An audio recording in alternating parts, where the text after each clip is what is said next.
society, what we would like to see a few years from now. And what we have here are a whole lot of recommendations that we are taking back to our communities, so that by the time we have the 54th Congress, possibly here in Nasrec, we will have refined this and we will adopt this as the basis of how we intend to transform our society. Okay. Zizi Kodwa would like me to read some of the highlights to you because you clearly do not have the document. And I will proceed to do so. We would like all branches of the ANC to be effective agents of change as leaders in our communities. We would like to see that the ANC is at the forefront of radical social transformation and our agenda to achieve social cohesion and national building. To this end, we would like to urge all ANC members to be exemplary in their conduct and make sure that at all times they reflect what the ANC ideology is and reflect the fact that we as ANC members are leaders of society. We would like to make sure that ANC branches be clear on the difference between the ANC national anthem and the African national anthem. We feel that it is important that we stress this because it is a very important part of our social cohesion. And we started off our session yesterday with singing the national anthem in its proper format. There was also a feeling that we should increase our local content, especially as we deal with the education of our citizens. That quite a lot of the time that we are on radio and in other broadcast areas, we do not take into consideration local content. And this is also applicable to our libraries. We have recognized that we have libraries in most parts, that we would like to have libraries, but most of the books in our libraries are not reflective of the people of this country or the culture of this country. And we would like to make sure that that is corrected. We would like to strengthen our relationship at the ANC branch with faith-based organizations, sporting organizations, so as to ensure that all of these things that underpin social cohesion are within reach of our communities and our branches. We would like to ensure that we legislate against hate crime.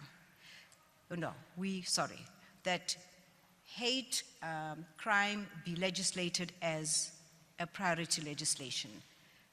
In this case, we would be in a difficulty because we have to first confront the fact that we have not yet got beyond dealing with the issue of racism. So we spend a lot of time dealing with the issue of racism. How do we define racism? How do we, it is one of those intangibles that we still are trying to pin down.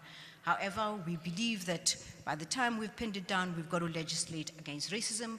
We've got to also make sure that we understand it in all its, in all its finery and in all its newest manifestation. We're also very concerned about the possibility that as we do this, we're not paying attention to the resurgence of tribalism.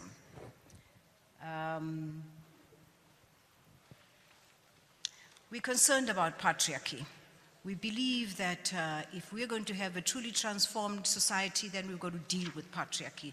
We've got to make sure that our children grow up in a society where all are equal and all are respected and all have the normal respect that we should have. We believe that we would like to have this as part of our syllabus so that people understand what patriarchy is, and in the same way as we would like them to understand what racism is. Those are two evils that we would like to put behind us. As we look at the breakdown of our social fabric, we've been particularly concerned about the rising crime against women, and especially girl children. We've been analyzing this, and we view it with abhorrence, that we have this kind of society that is beginning to turn against women in their vulnerability, and especially the girl child. And we've taken this as a priority matter for ourselves to ensure that we have sufficient protection for girl children in this space that we're in. What we've done is we have resolved that as the ANC, we've got to work out village and street communities. We know where we have girl children that might be vulnerable, and we are going to launch a campaign of Know Your Neighbor so that we feel protected in our neighborhood, and when there is any vulnerable child in our neighborhood, somebody would know about it. And we would like to make sure that for every area that we have, every community that we have what is called a safe house. We would like to change the name of safe houses and call them houses for survivors. We're going to call them survival houses for survivors, and we would like to make sure that we have enough social workers there to assist people who are in distress. We analyze the phenomenon where women suffer domestic violence, and this is something that is beyond the immediate reach of our policing agencies. They report this, and soon thereafter are back in the same fold, and it is a recurring crime. We would like to find that we have other ways of dealing with this particular matter of domestic violence, where women are empowered to stand up and ensure that they are able to look after their children and protect their children, which is why we're wanting to make sure that we can ensure a greater number of women in our community policing forums. We are still concerned about place names, and we would like to fast track the renaming of offensive names in our neighborhood.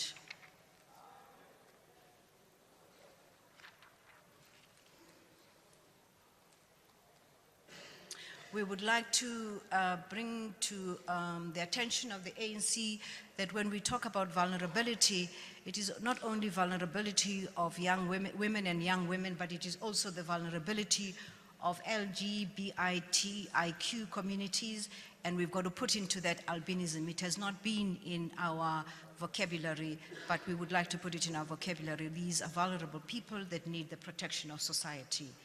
And we would like to make sure that any antisocial beliefs that are creeping in are dealt with as a crime.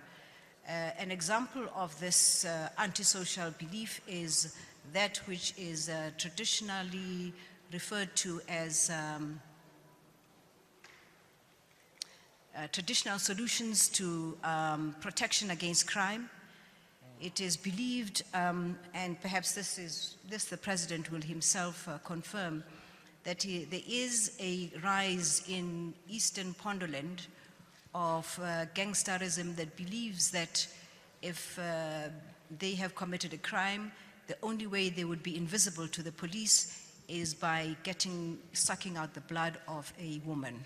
And in that way, they would be, as Zizi says, rewind, erase. But I was... I know I'm a vampire. I know those vampires. Look, it was just one example. What we're saying is that all backward forms of traditional beliefs must be dealt with, because if they have negative consequences, then we have the rise of something like this. We have looked at the policies that we have had in the past, and they've been very good policies, and the delivery has been very good. But in those areas where we have not delivered, we find that it is because of lack of a mechanism of monitoring.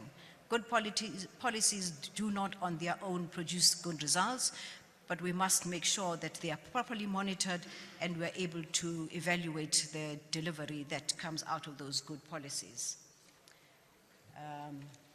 We are concerned about the rise in racial tensions in some areas. We're concerned about the issue of xenophobia, as you saw in the previous 2 years. We are concerned about those people that find themselves unprotected by our society, and we would like to get to the bottom of this and make sure that everybody who lives in South Africa has a better life and feels protected. We are concerned about poverty. Poverty is continuing to be a concern because we believe that most of the social ills that we're experiencing is as a result of poverty and lack of employment, especially for the youth. This is where we find the root cause of where we are right now. So we're wanting to make sure that we can deal with poverty, we can deal with employment, especially amongst the youth.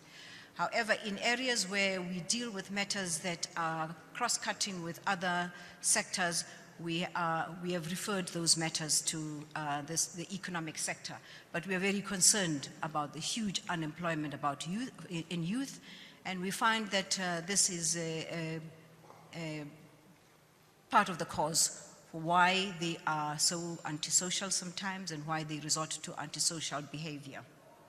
We are also concerned about those matters that add to the antisocial behavior of our youth, like taverns near schools or taverns in locations of where our communities should be living.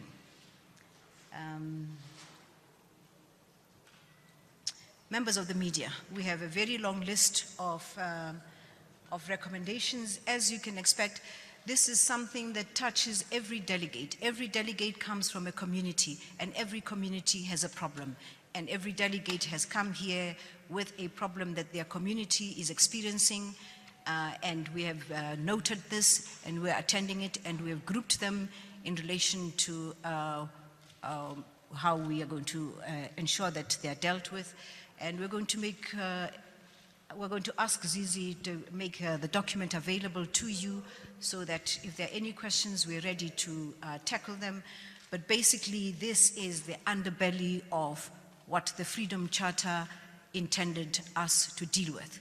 When the Freedom Charter was adopted, every household was asked, what is it that you would like to see changed in the kind of society we would like to build after this? And when they compiled this, it was what affected them most.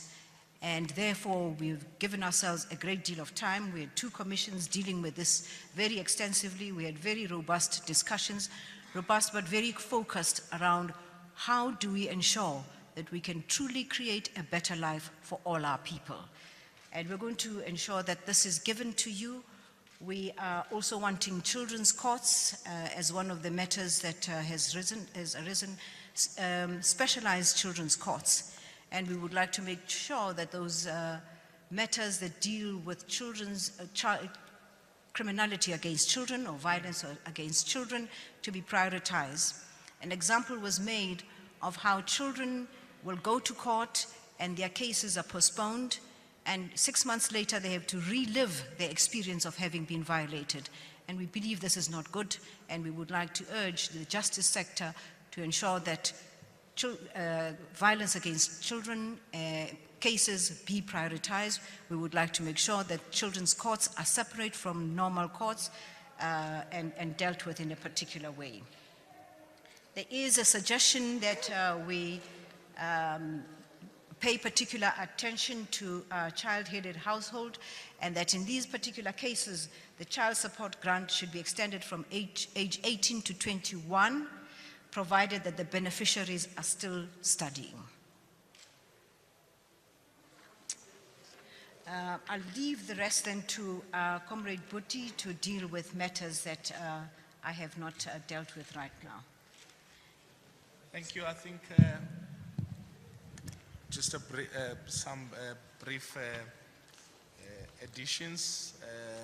There was a strong view from the conference that we need to put in legislation, strong legislation that will deal with people who damage public property, and that we must also educate the public on the consequences of damaging public property. I think we've seen recently where communities protesting, and as part of those protests, we've seen destruction of schools and other public properties. And we really want to call on all our communities to ensure that the least that we could do is to protect those institutions. Secondly, that we see education, sports, recreation, arts and culture, and heritage activities, clubs, and other programs as very central towards social cohesion and nation building. And that we will be ensuring that the ANC government puts in resources towards these programs as part of promoting social cohesion and nation building. And then there was a proposal that the ANC men must be visible in the 365 days campaign against,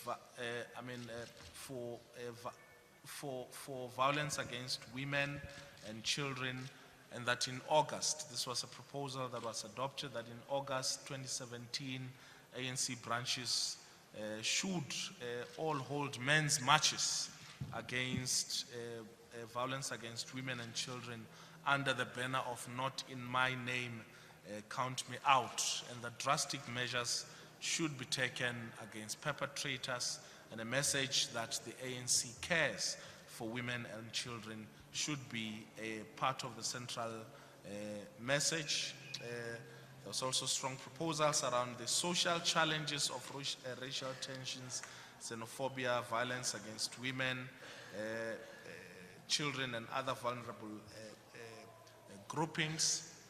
And then the effective resourcing of government structures to fulfill their functions must be focused on, and in particular the municipal infrastructure grant and the urban settlement development grant contribution to sports and recreation. And there was a proposal for this to be ring-fenced, and 15 to 20% of the budget targeted at that, especially most of the structures from the countryside or the rural areas would raise this matter quite sharply, that this would help in funding infrastructure that's relating to sports and other facilities. Then there was again the call around the need to have compulsory provision of sanitary towels to girls and women by the state, starting with the indigent girl and learners, and the zero rating for sanitary products. Then the whole question of the abuse of religion. I think we've all seen churches that spray people with doom, and people being made to eat grass and all of that, and that there must be legislation to try and regulate and curb this unethical and abusive churches, or the abusing of traditional and religious practices for the benefit of individuals.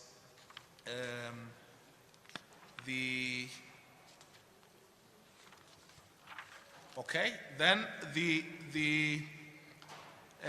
NYDA must be strengthened and also be financially resourced so that it delivers effective youth programs together with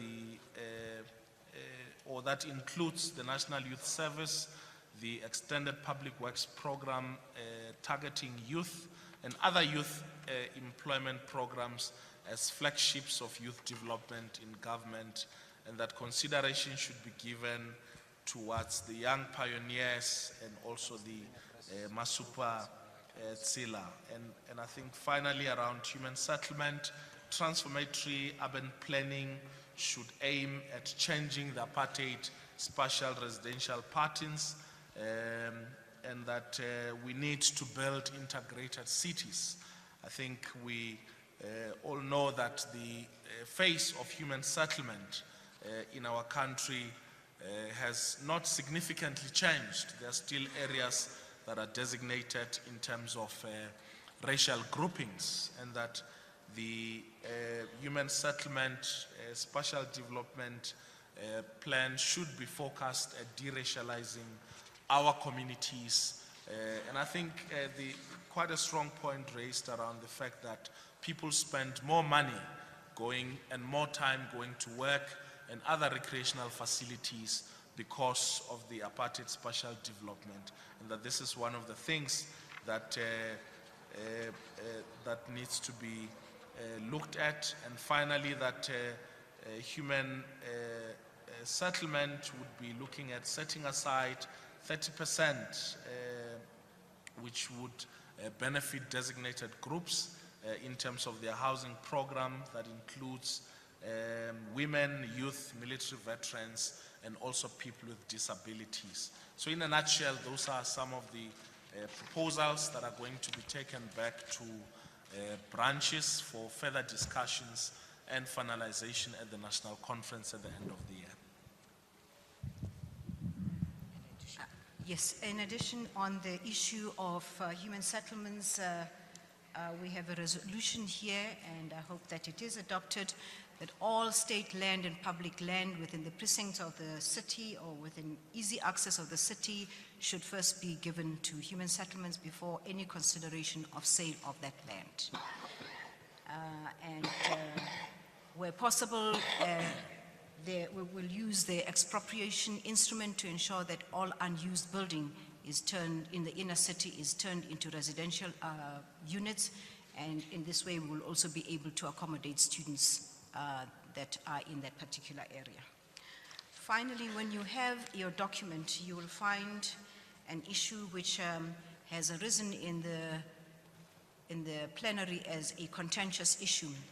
The province of Gauteng has proposed to us that we decriminalize sex workers, and we put it across as a proposal and a recommendation until we found that the plenary is not too happy with that proposal.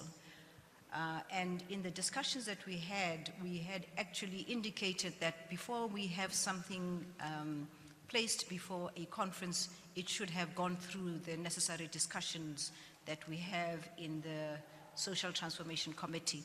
And this one was sprung on us at conference without going through the necessary process of consultation. So we did expect that we would have a fallout with plenary. So when you come across your documentation and there is this matter of sex workers being, their work being decriminalized, it is a proposition from Gauteng. It has not yet been proposed, and we will in time withdraw that. Gauteng feels that we are unduly harsh on people who are trying to make a living, and that it is the men who should be criminalized for what they do, because from Gauteng's perspective, this is an executive pleasure resort. So the proposal is to change it around so that we criminalize what the men do as opposed to what the women do. That is the proposal you will find in the documentation. Already you've got somebody supporting it on the Thank you very much. She's from Gauteng. I'm sure she's from Gauteng. Any questions? 1, 2, 3, 4, 5. 5 hands. Then I'll take more hands. Next question, next commission. Juanita.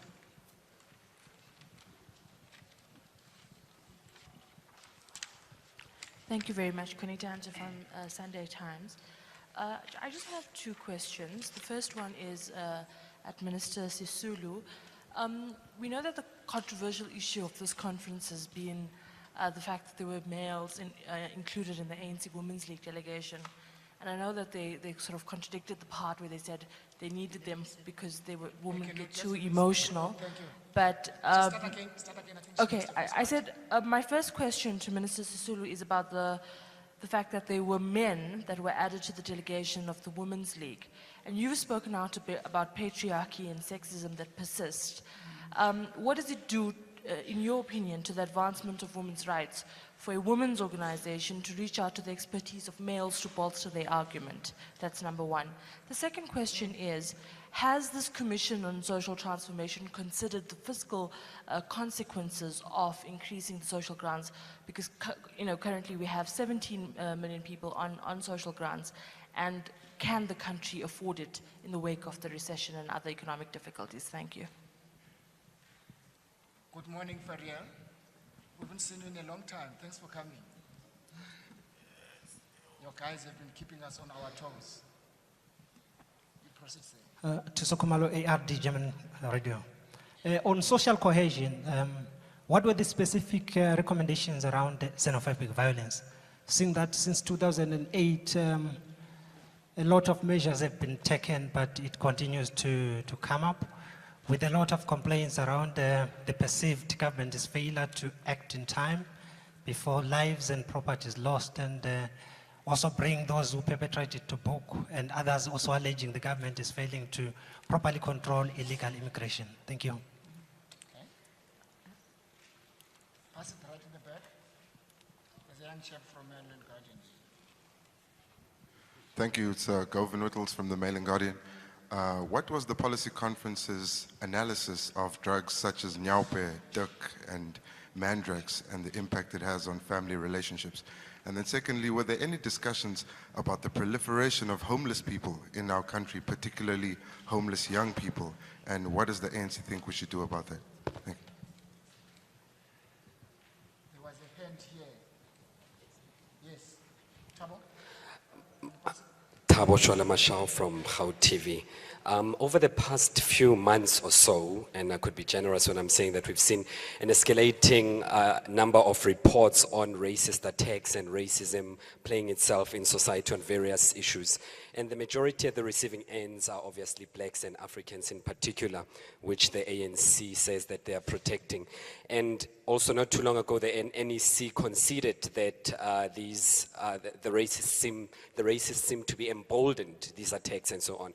So was the agency expressed in commissions in terms of time frames on dealing with the anti-racism legislature and pinning it down, specifically because it is one of the biggest threats to social cohesion? Thank you. Is that Colin Gambi? Welcome back. I know you've been away for days. The Politburo is in session. Thanks, Zizi. The question from me, Minister Colin Gambi from eNCA, is that it's reported that there's been a lot of robust debate in these commissions, but it would appear that things took an ugly turn when some people were said to have used language perhaps that might not have been liked by other delegates, and so people are threatened with being taken to disciplinary hearings. What has been your sense, or in particular in commissions such as the Economic Transformation one? And also, what is the status of people who are in this conference who are said to be professionals, people like Luther Lebelo, who are said to have been very, very disruptive inside these commissions? What is their status? Because we understand they're not delegates per se. And then perhaps lastly, question has skipped my mind now. Oh, it regards the intimidation, Minister, because in the lead up to this conference, you were one of those people who were said to have been, who said to have received death threats. What would your sense be around just the safety and security aspect of this conference? Thanks. Just to remind you, we're dealing with social transformation.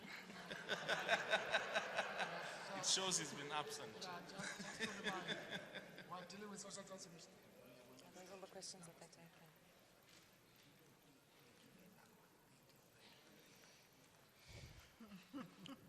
You can now answer.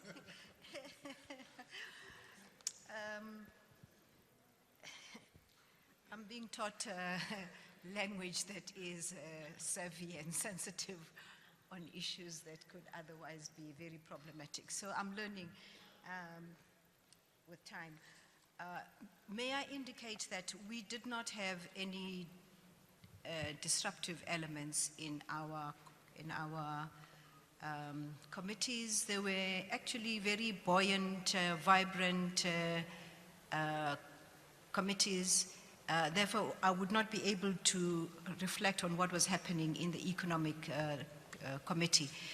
The reason why we had such a vibrant, peaceful engagement is because the issues that we're dealing with are issues that are very fundamental to our people. Each delegate in there had brought with them something that they felt is absolutely first generation right for all our people. Houses, water, basic needs, and safety, and all of those things. And there was very little that we were in disagreement about. So I think I will leave the issue of the Economic Transformation Committee to themselves when they come here if they haven't been. I'll answer some of these questions and give over to the Deputy Minister of Women here. You know, It's been 72 exciting hours. it has been 72 exciting hours for you.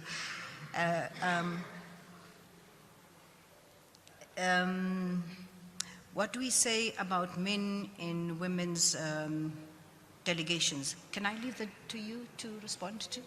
Yeah, I'll leave it to somebody else. You leave it to somebody else. No, we were not dealing with delegations. That is a matter for accreditation. We were dealing with the Social Transformation Committee, and the men who were there were duly delegated to deal with all the issues that we were discussing. Have we discussed the fiscal consequences of the work that we do? Yes, we're not on very good terms with people who manage finances in the state, because they say every time that the Social Transformation Committee meets, then they've got to be very worried about the increasing costs of what comes out of there. Enoch Godongwane in particular thinks that there should be some kind of representativity of the finance department in all our deliberations, so they keep us on point about the consequences of increasing grants and all of those things. However, what we have here is a report of the deliberations and what our people have brought forward for us to consider. We will then sit down when we put it together to work out whether this is affordable or not. We will have the affordability measurement at the point at which we're processing it for conference. But we are aware of that, but we did allow people to express themselves, and this is what we have brought to you. These are our people's wishes, and these are the recommendations. And the Mail and Guardian, yes, we did, I think it was, I erred in not mentioning this. One of the most serious crimes that we're dealing with is the rise in drug abuse, resulting in a whole lot of misdemeanor and antisocial behavior, especially from the young. And we've looked at this, and we have recommended that our social workers pay particular attention to this. We would like to ensure that we have greater number of centers that will help, rehabilitation centers to help people out of drug addiction. It is a serious, serious problem for us in our communities, especially in communities that are high-density communities. What are we doing about it? We are wanting to ensure that we have public education about this. We want harsher sentences for people who are peddling drugs or selling drugs, and we discussed this at length. What are we doing about accelerating the issue of racism? We have, dealing with racism. We have a bill before Parliament. We call it the Hate Crimes Bill, and it is serving before Parliament, and we will monitor the progress of the bill and ensure that it is accelerated and brought out to the public domain so that all of us engage with the contents of that bill. The disruptive nature, we've dealt with that. But there are other matters on social cohesion here which you could deal with. Thank you.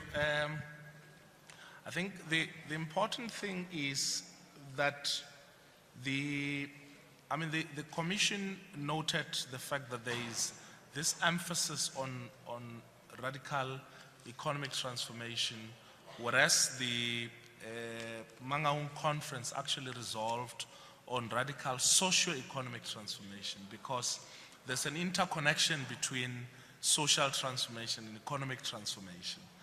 And if you look at, for instance, the issue of, the whole range of issues that are being raised, they're not only about, social cohesion or the collapse of the social and moral fabric, but they also interlink to economic issues. I mean, if you speak about how long are we going to keep people in social grants, it's about how are they, integrated into the mainstream economy. Are they getting jobs? Are they becoming entrepreneurs and all of that? So that interlink was actually made by the Commission that, it's not only about social transformation, but it's about radical socio-economic transformation. If you look at issues of social cohesion and the issues around racism, for instance, and racism as a question of power and people, knowing that, being more emboldened, knowing that, you can call someone a baboon and there are no consequences, or you can shoot someone and say you mistaken them for a pig and there are no consequences. It's a question of power. It's people who are weak, who've got no legislation that protects them, who have absolutely no trust in the fact that the justice system will protect them, who are vulnerable, and therefore, as opposed to or vis-a-vis people who have power, who are, owners of farms or owners of factories who victimize their workers and all of that. So that's why there was this emphasis around, the whole notion of a radical socio-economic transformation, and that this commission and its work is important in uplifting people,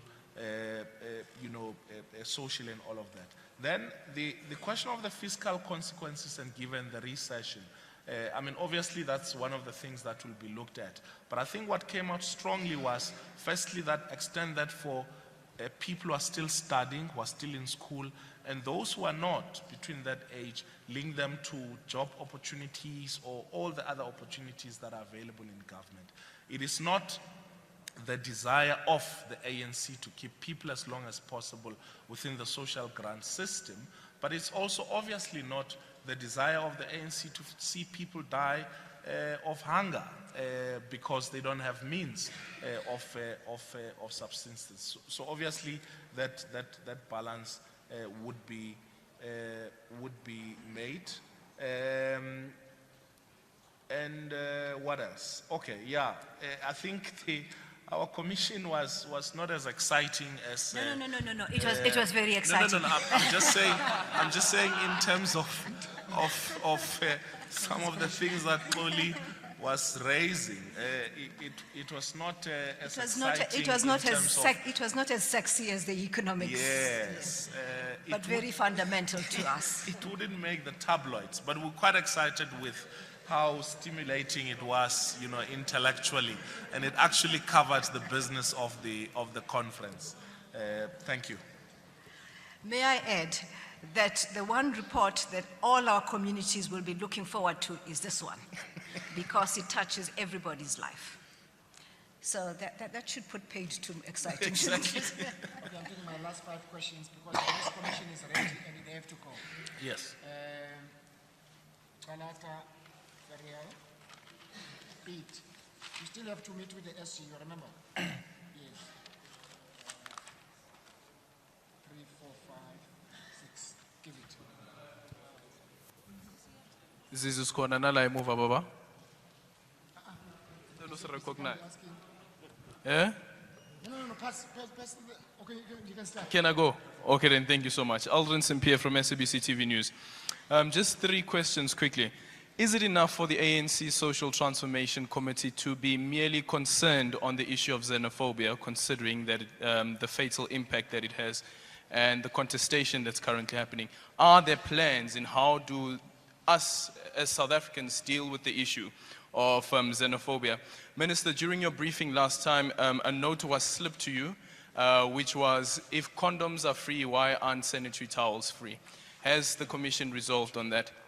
And the final question is, and I don't know whether this was part of the discussions, but if you drive around Gauteng, for instance, I don't know about the other provinces, if you drive around Gauteng and you look at our intersections, you find parents, mothers with toddlers who are 3, 2 years old and 5 years old. Why aren't we doing anything about that? Is that not a form of abuse? Mrs. Pam, I think I need someone with walks faster. Thank you. Thank you. My name is Nikele. I'm from Equality News. I've got 2 easy questions. In fact, I need clarity on this. You spoke about libraries having books that don't reflect to the people of this country. What are you saying here? Can you spin more information? Are you saying you want to see 50-50 or another 90-10 in the libraries? All right, question 2. There's another hit and run point you made here. Proposal about 20% of the budget being targeted for the funding of the infrastructure. Now, the big question is, what are you going to do in those municipalities where you are in opposition? Thank you. Please pass it to the parliamentary reporter from ANC. Thank you, Lester NCA. Just taking my colleague Koli's question further. Under the scope of social cohesion, non-sexist, non-racist, but if we listen to reports of racial epithets being used in commissions, particularly to senior party leaders who just happen to be non-black African or white, is the ANC still a home for all? No, can I just protect the leadership in front?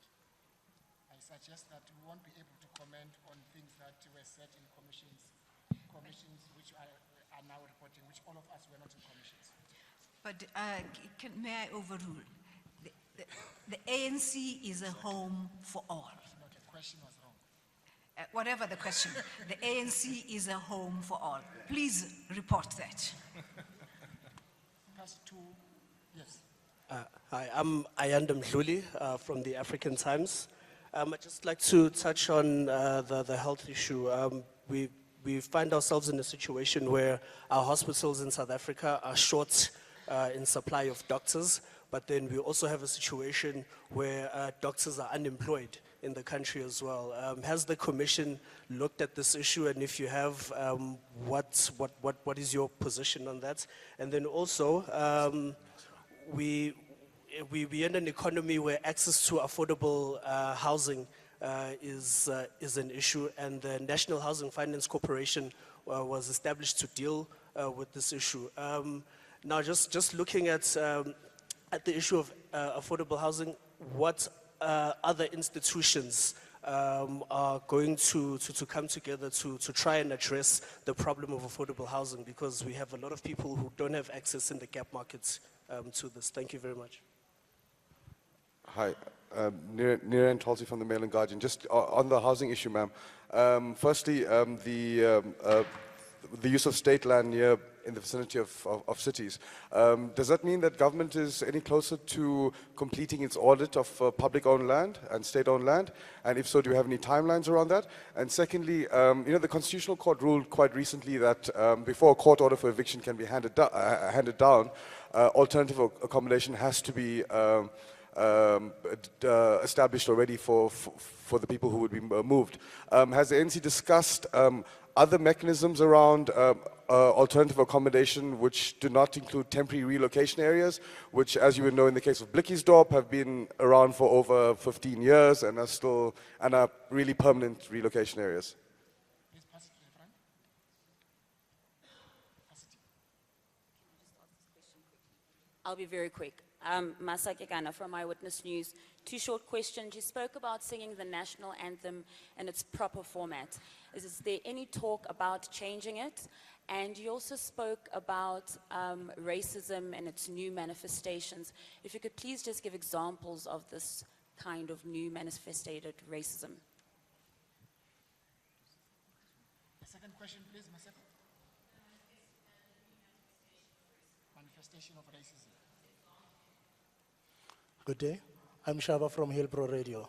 Did the Commission overlook at the problem that creates by public drinking to our communities, more especially playing a role on human and children abuse, whereby at the end of the day, men are also being abused by the cessation of public drinking? Thank you.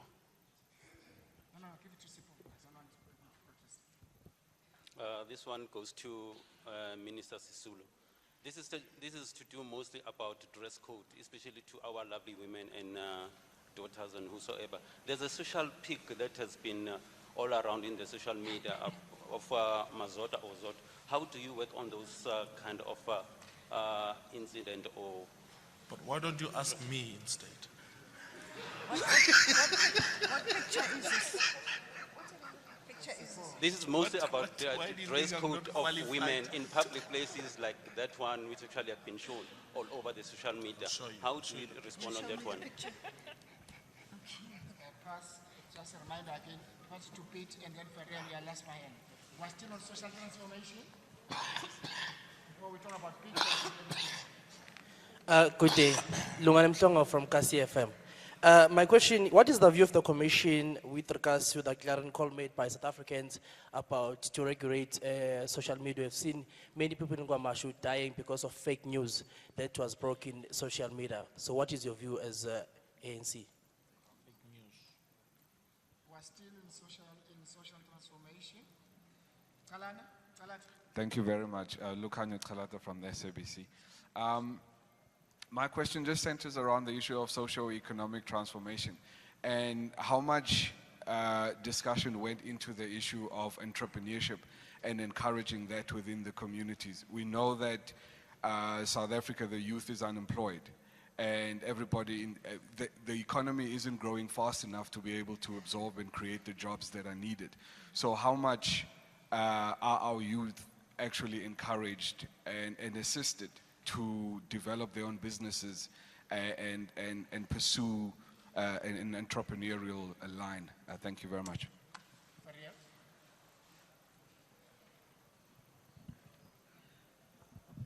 Ferial Hafuji from the Huffington Post, good morning.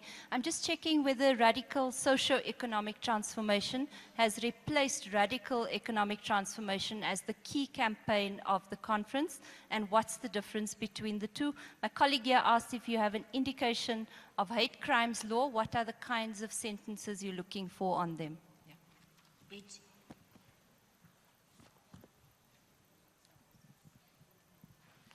Thank you, Zizi. Peter de Tooy from Huffington Post. Minister Sisulu, you said the Commission was concerned about poverty, unemployment, and the social ills it brings. We've now seen a number of reports the last couple of weeks about state capture and corruption and the impact thereof. A report recently about an economic development project where taxpayers' money was diverted to fund the Gupta's wedding. Was this discussed, the impact of state capture and corruption on unemployment, the poor, and the indigent? Thanks. If there's one person who has been very consistent and coherent in asking one question, very consistent, I must say that. Great, we can now take questions. If there's one person who's been consistent and coherent about an answer, it has been given by me. Can we stop at that to beat? No? Okay, all right, then we will come back to that. You don't want me leaning over?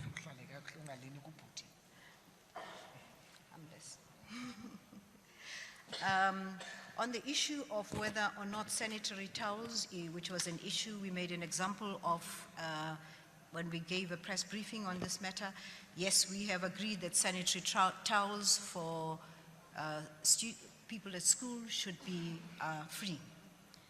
On the issue of local content in the libraries, did we put a percentage to it? No, we did not put a percentage to it. We just noted the fact that while we have made advances in establishing libraries, which was part of our resolution in the 53rd conference, we are still struggling to ensure that there is sufficient representation of African literature in, and works in our libraries, but there is no percentage yet. On the issue of the percentage of the infrastructure that should be given to municipalities to ensure that there are sufficient facilities for sporting, for sports grounds and community halls, we took in a proposal that had something like 15 to 20% of the municipal infrastructure grant. However, we do not encourage our conference to determine the budgetary outcomes and allocations that, that government is responsible for. We have the necessary procedures for that. But we have got a percentage that we would like ring-fenced in our municipal infrastructure grant to ensure that in the rural areas, particularly, there is sufficient infrastructure for sport. We feel that sport will then play a very important role in social cohesion. It has in the past. We would like to encourage that it continues to do so. What we forgot to indicate is that we have now agreed that physical education will be compulsory in all our schools. Is the ANC home for all? It is home for everybody. Please underline that. That is the message from social transformation. This is how we're going to transform our society. That is the foundation of what we believe in. Then what are we doing about the issue of medical facilities? We discussed that matter, and especially the shortage of doctors, and we noted that because a number of our delegates complained about this matter, and we have referred it to the Health, Education and Health Committee. What we do is take in all the recommendations that come from our delegates, and when they fall outside of our own responsibility, we delegate it to the correct commission. So that will be dealt with by the Education and Health Commission when you do find them. What are we doing about the issue of affordable housing? We have established in government a housing, a human settlements bank, which we hope will deal with the issue of the missing gap and assist people to access affordable housing. And on the issue of us proclaiming that we are going to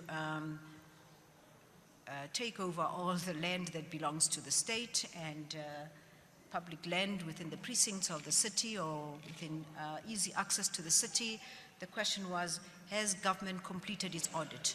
No, even as government has not completed its audit, we are aware of land right now that belongs to the state or that is public land, and where we find that it is not in our hands, we are considering the instrument of expropriation, of expropriating that land. We want to make sure that cities truly represent what South Africa should be, integrated and with all the facilities and amenities open to all, and where people who are employed in the city have easy access to their workplace and have easy access to other amenities offered by the city. Temporary accommodation is a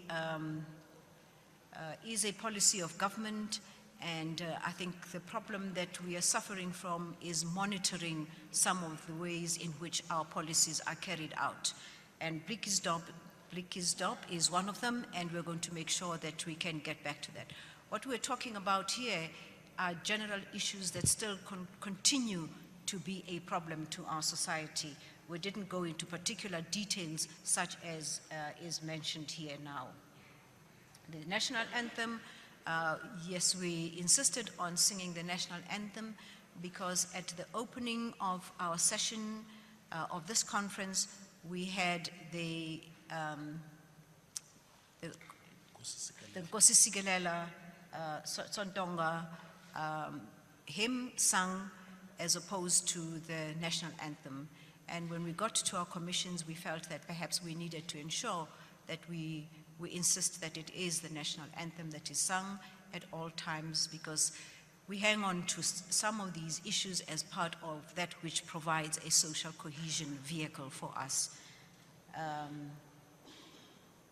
Abuse of men, shall I leave that to you?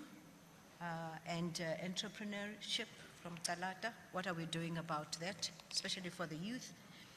Ferial, what do we define as hate crimes? We will come back to that later on. And what sentences did we propose? We have not proposed sentences, minimum sentences for that.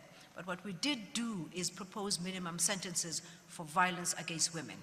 And we said it should be between 15, minimum sentence, 15 and 20 years.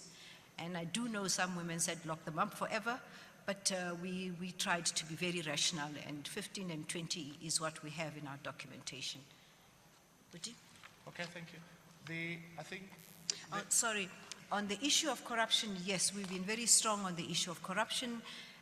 It is a very corrosive matter in our society, and it has actually created this trust deficit between society and government.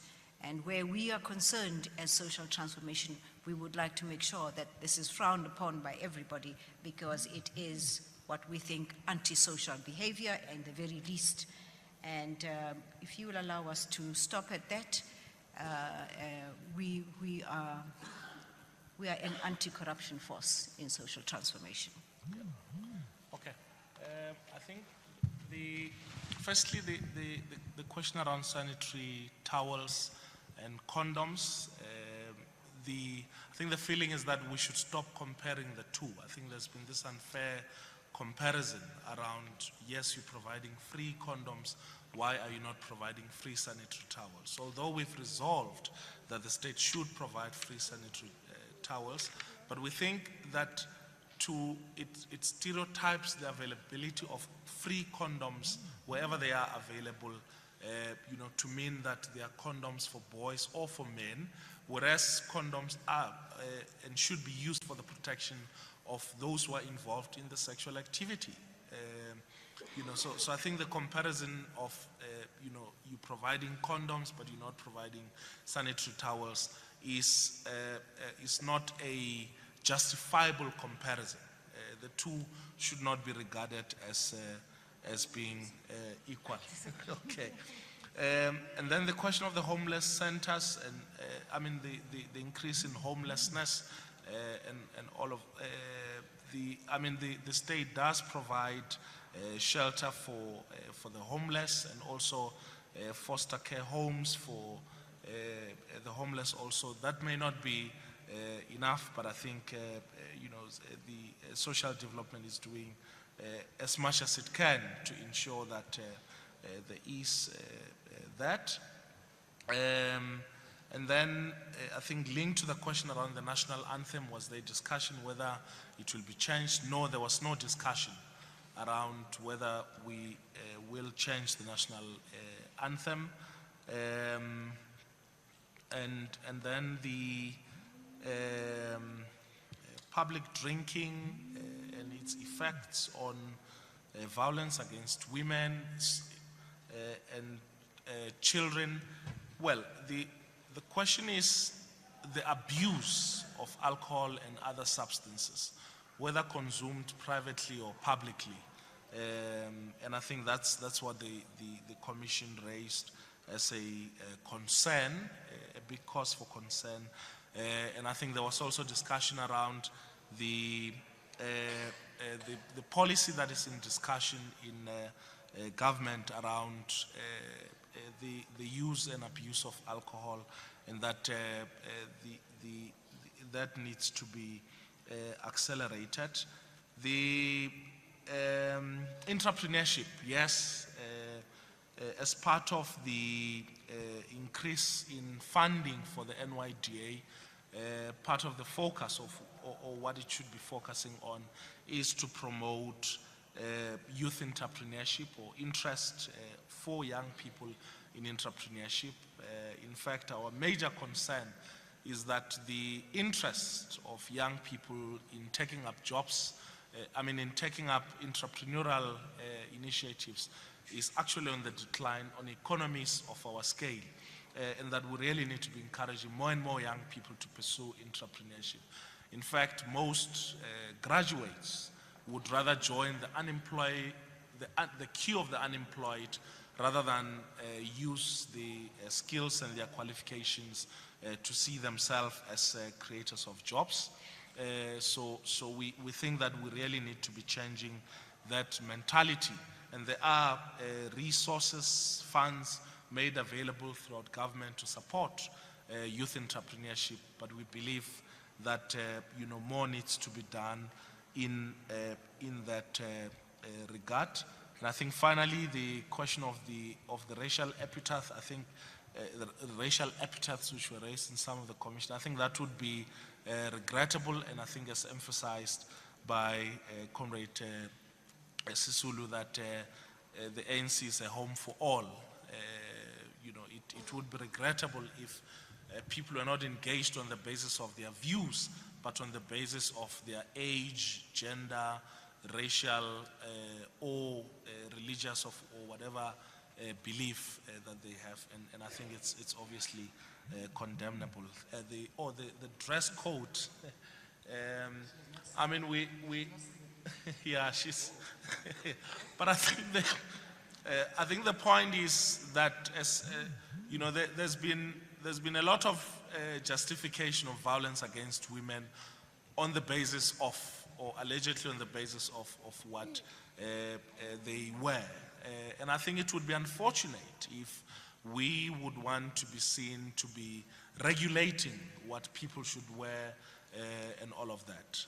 People are free to wear that which they believe, fully expresses who they are, without any fear of being publicly shamed for what they're wearing, or without any danger of them being violently abused or in whatever form.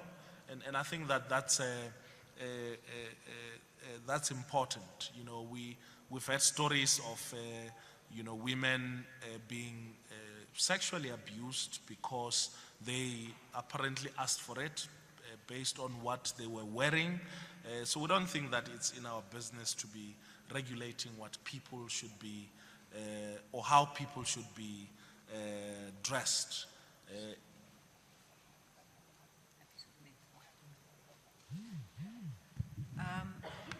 There was a question here about abuse of men. We've been repeatedly mentioning abuse of women, and yet men are equally abused. But I was going to say that there is discrimination even in our committee. I don't remember seeing the picture that you're talking about. You were going to show me, but it seems that it's been circulating amongst the relevant sectors of the community. I missed out completely. Abuse of men. What was the question?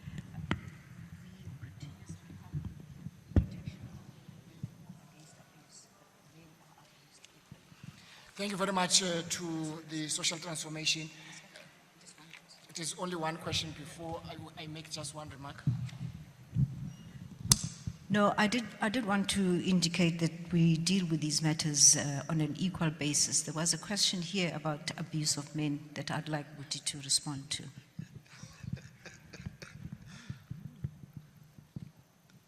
Okay. I think the question of abuse of men, there was an acknowledgement firstly that the way in which we socialize, particularly young boys, through whatever forms, be it traditional, be educational, and all of that, the idea that young boys should be brought up into men and what it means to be a man is actually very detrimental, and that the socialization of both boys and girls should be the same. And that's why part of the resolutions we're saying that we, instead of taking a girl child to work, for instance, it must be take a child to work. And that although girls have been victims, the isolation of boys in the process create actually long-term damage in terms of their socialization, and that we equally condemn the abuse of men, which is a rare occurrence, in as much as we condemn, or it's not reported for whatever reason. People probably might be embarrassed to go and report that they are being abused at home or wherever, but that we dedicate equal condemnation to abuse of men as would that of women. But however, what has been rife and in recent times, and we know that, which is what the Commission came out quite strongly against, is the abuse of women and the killing of women and all of that. Thanks. Finally, no, we did not discuss the issue of the Guptas and state capture in our commission. However, in closing, I'd like to indicate that we practiced the social cohesion that we preach. We had a very cohesive environment in our commission, and we are committed to ensuring that the message goes out to our people that we would like to assure them of a better life that we promised them in 1994. We work continuously to make sure that we realize this promise to them. Thank you very much for your attendance. Thank you very much. Don't go away because communication is here, but we can give you 5 minutes just to file and live crossings. I see Andy Siwe Makena is not here. Just to apologize earlier when the president was doing a walkabout, just to express our gratitude to you guys as the ANC of taking your time to be here. There was a request from the plenary that the president must immediately come to the plenary because there was a report to be given from the steering committee, which is a committee that runs politically the conference. So we apologize, but we'll still express that gratitude to you of your work that we have been doing for the past 7 days since we're here. Thank you very much.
That's why she's here. Yeah, she's here. No, it's fine. She's going to start. Yes.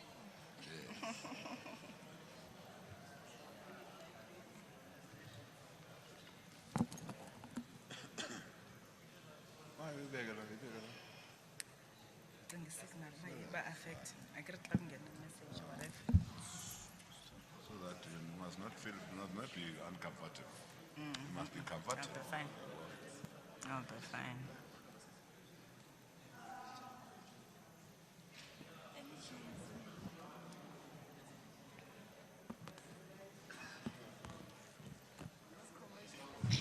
You are not a journalist.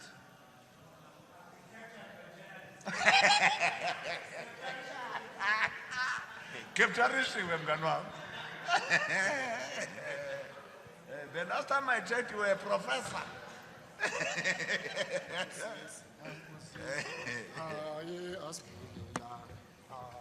Uyivelisa impendulo.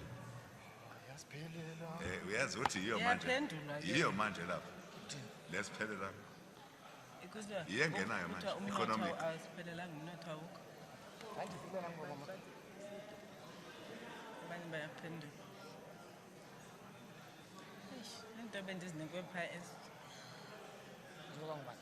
Jackson. Yo, Jeff. Thank you, comrades. Welcome to the Commission on Communication and Battle of Ideas, to be presented by the chairperson of the subcommittee and the rapporteur, Comrade Stella Ndabeni. And then another barrel, Abrams. May I just inform you, Comrade Jackson, that if you see journalists wearing this, it's not like they are protesting against your presence here. Which is possible. Is to affirm also the position of the ANC against abuse and intimidation of journalists. Definitely.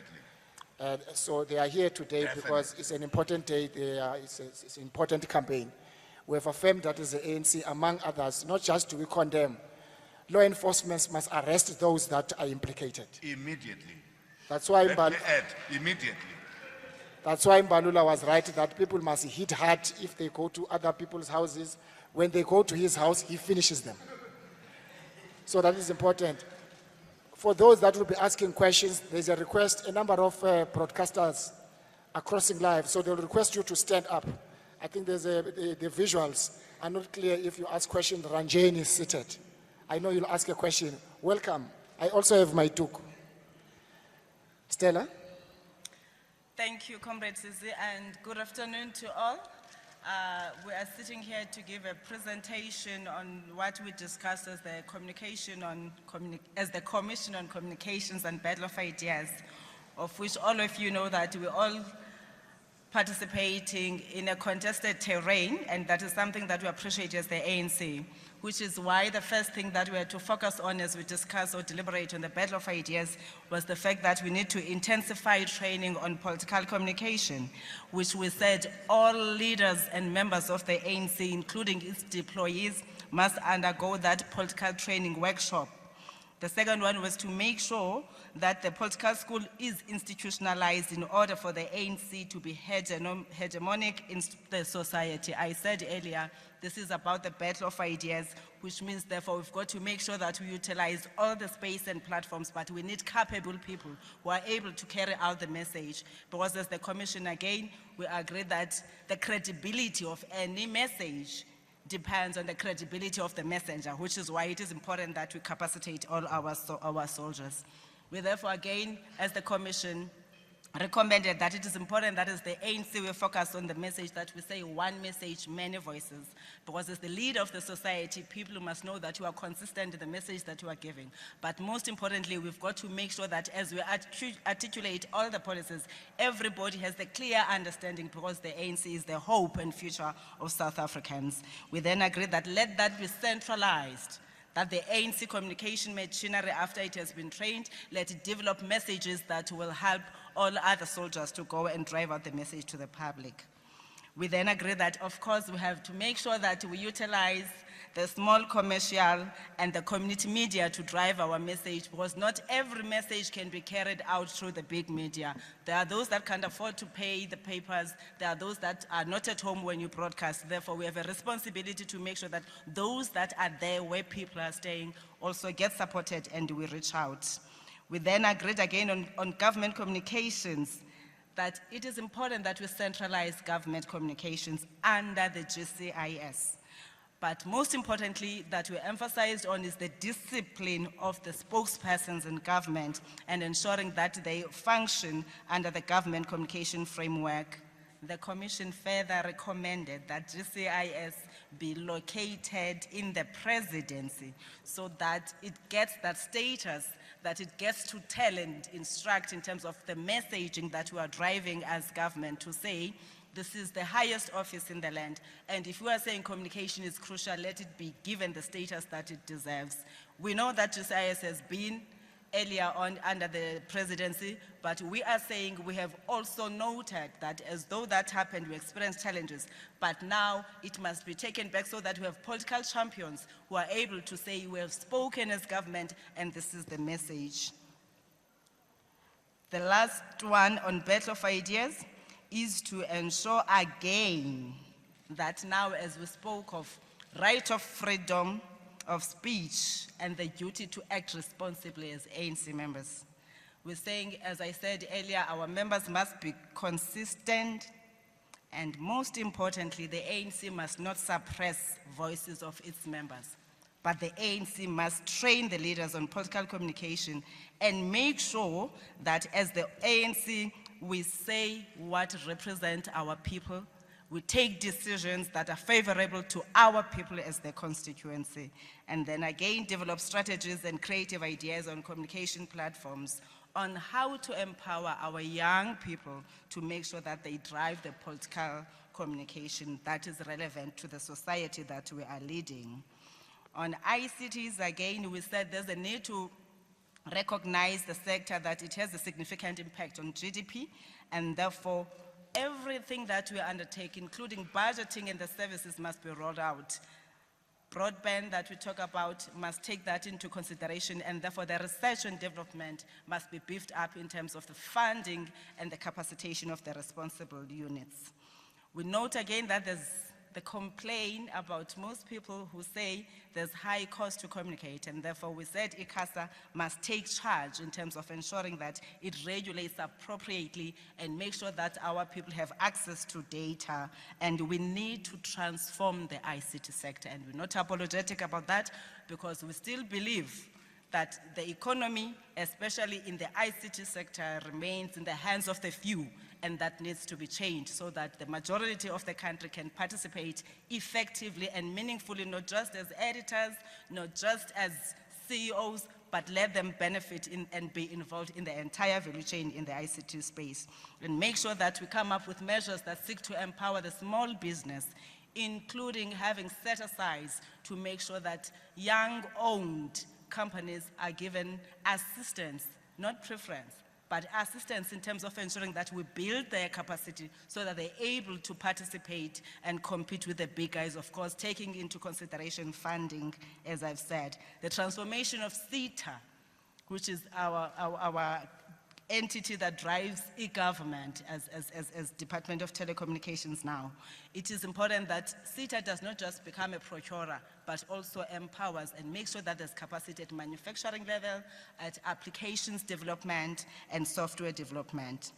On the postal services and post bank, we said there's a need to fast track the licensing of the post bank. President Zuma, when he opened on the first day of the policy conference, announced that SASSA has to make sure that the distribution of the grants is done through the post bank. Therefore, we need to make sure that the bank is capable to deliver and therefore meet the requirements and the expectations of South Africa.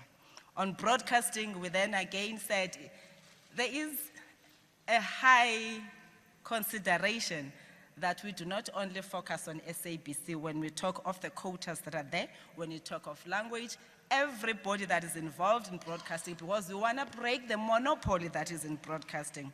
But most importantly, we've got to beef up the capacity of SABC. We've got to make sure that as we communicate with our people through the broadcasting platforms, we take into consideration the issue of language, because our message must reach the target. For now, those are the issues that we spoke on, and Comrade Jackson, as the chairperson, through you, Comrade Zizi, will then add. Thank you, colleagues. Through me, you can now speak. Oh, I see. This is what I did to him at the commission. I told him that I'm in charge here. You know, by the way, the one important issue that we have flagged under Battle of Ideas is that the ANC exists because of the people of South Africa. That's the essence of our existence. In fact, we are called, our founders called this wonderful movement a parliament of our people. So whatever it is that we do, whatever policies that we put on the public platform, those policies must first and foremost speak to and resonate with our people. That's what we're saying as the African National Congress in this policy conference. And we are saying everything that we therefore communicate must be premised on policies and decisions that resonate with the people of South Africa, because we are a parliament of our people. That's what we're born for. Even what we take to be implemented by our government must also first and foremost be in the interest of our people. It should not be detract from what are the needs and aspirations of our people. That's what the strategy and tactics of the ANC says. Having said that, we are saying our disadvantage in the battle of ideas is that our message seems not to speak about what I'm talking about now. Our message seems to concentrate on our internal weaknesses, our subjective weaknesses. This disunity that we have talked about in the past 2 days, these factions that we have talked about in the past 2 days. Therefore, as a movement, we must move with speed to deal with all these subjective weaknesses that we have at this present conjuncture, so that our message can then speak to what we are, to what we were born to do, to what our policies are meant to achieve: change lives of our people for the better. And that's what we need to do. And this is what has been recognized by the policy conference, that in this battle of ideas, our unity and dealing with whatever issues that disunite us is very paramount, so that the actual message of the ANC can get out there to the broader public. And this is what we have emphasized in the commission. This is what we have emphasized in the plenary here. That, by the way, the ANC has never been about itself. It has never been. The ANC has always been about the black people who were disadvantaged, Africans in particular. This is there in the strategy and tactics of the ANC. That has always been the vision of the African National Congress. How do we change the lives of those who were in the periphery during the colonialism of a special type, during colonial rule? How do we change their lives for the better? And as we change their lives for the better, how then do our policies speak to this? Unfortunately, the clutter at the moment and the narrative at the moment, the negative narrative, is in the main also coming from our subjective weaknesses. We therefore need to deal with those so that we can participate meaningfully in the contested terrain of the battle of ideas. That's one issue that we just want to put aside. The second issue on ICT, there is no question, ICT is an important sector in the economy. There is talk of the fourth industrial revolution that is with us now. We are told that in the next 20 to 30, 40 years, the types of jobs we have in the country will be distinctly not the same as we have today on occasion of the fourth industrial revolution. How do we massify the people's skills today to take advantage of what is a reality, the fourth industrial revolution? And again, how do we ensure that we all have the same understanding of what the fourth industrial revolution entails? Therefore, in the document of the ANC, we say there must be a commission established in the ANC, with our government, the private sector, so that as a country, we have a paper that speaks to everybody. What is this fourth industrial revolution? It should not be only these ICT fundis only that have this understanding, because this fourth industrial revolution is going to affect everyone and anyone and every work area and every school area, whether higher education or lower education. How do we prepare our syllabi in relation to this? Therefore, this commission that we say must be formed must engage with these broad areas of work that will be impacted upon by the fourth industrial revolution and make sure that South Africa is prepared for it. Because if we don't, we will be left aside. We will be the losers if we don't prepare ourselves for this fourth industrial revolution. Other prepared nations will be the winners. We as South Africa will be the losers. Even others who will want to invest, they would like to see whether whatever avenues we have in the country are those avenues in tandem with the fourth industrial revolution. Therefore, this commission is very important. Broadcasting is the last one.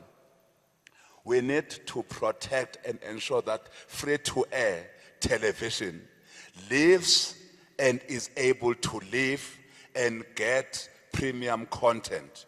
And it doesn't play a second fiddle role to pay television and subscription television. As to how government does that, we leave that to government. But we are saying as ANC to government, you can't wait until 2018 to migrate. Your 2018 is your last day. If you have not migrated by 2018, in fact, those who will be in charge of whatever area of migration, probably the ANC might say, maybe we need to do something about you as a deployee. We have lost opportunity from 2015, by the way. We should have migrated. We are now in 2017. We are still losing the various opportunities that are benefits of digital environment. We are therefore saying to our government, if you have got to migrate today, do so. Don't wait to what the document is saying 2018 December. If you must migrate today, do so, because it is in the interest of the country. But more importantly, in the interest of all free-to-air television stations, and in particular, our public broadcaster, for you to migrate. Do so immediately. On print, we are still agreeing that you play an important role, print media. Even in this age of convergence, you play an important role. Therefore, your means of accountability is important. How do we hold you accountable?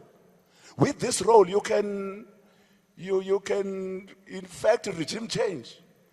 You can make governments fall. You can make institutions fall because of the power that you hold. It's not by non-thinking that you are called the fourth estate. How do we ensure that you act responsibly as a people? That you don't abuse this power that you hold in your hands as print media. What therefore should be the regulatory environment that determines your accountability? All we have said as ANC is that, please, can Parliament with immediate effect look at what should be the best mechanism to hold you accountable? Is your regulatory environment as it exists now promoting this accountability, or do we need another mechanism to hold you accountable as print media? And having said everything, in all the value chain of print, broadcast, and ICT, we are saying we must transform the ownership of the means of production. We can't have any industry in this country in the hands of only a blessed male white few. There are majority black people in this country, and all industries, including industries in the ICT sector, in the broadcasting sector, in the print media sector, must represent South Africa as is today. Thank you very much. Thank you, Jackson. I know there are a number of prominent individuals who have been campaigning for data must fall. I saw one of them, yeah. So when you're talking about ICT transformation, I saw Tipotash somewhere. So I'm sure he has got some interesting questions. I started the Berg. Griselda, Clement, I can't see, looks like Karima Brown. It's you? Yeah? Okay.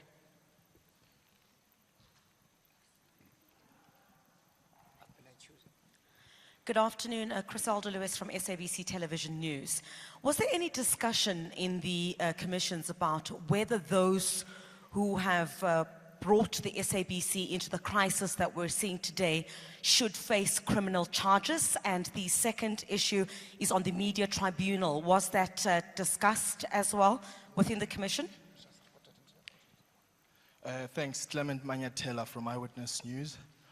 Was there any discussion around ANC leaders who speak in different voices, be it on radical economic transformation, expropriation of land without compensation, white monopoly capital? We've been hearing different views from ANC leaders.